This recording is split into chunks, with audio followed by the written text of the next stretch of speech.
khép đôi mắt cay lại để lệ sẽ không tuôn trào. Hôm nay người ta về đón rước nàng dâu, vỡ nát tim đau thật đau, chấm dứt cho cuộc tình đâu khi ta đã không còn nhau. Hôm nay người đi lòng mãi mãi biệt ly, mãi mãi sẽ chẳng còn chi.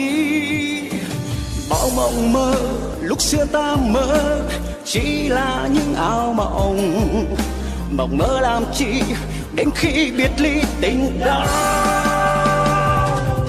Gạt đi nước mắt con tim tôi ơi, thôi đừng khóc, vì khóc cũng chẳng thể mang yêu thương xưa quay về. Giờ lòng không muốn ở lại thì xin em cứ ra đi, anh không có mong đôi chi.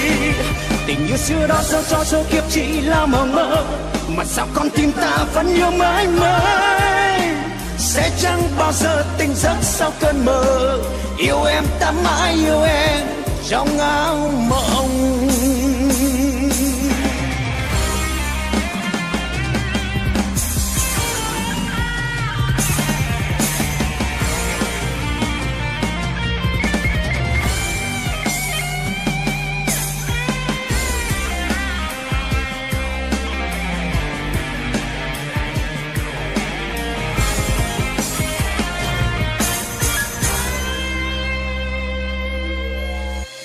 Khép đôi mắt cay lại để lệ sẽ không tuôn trào.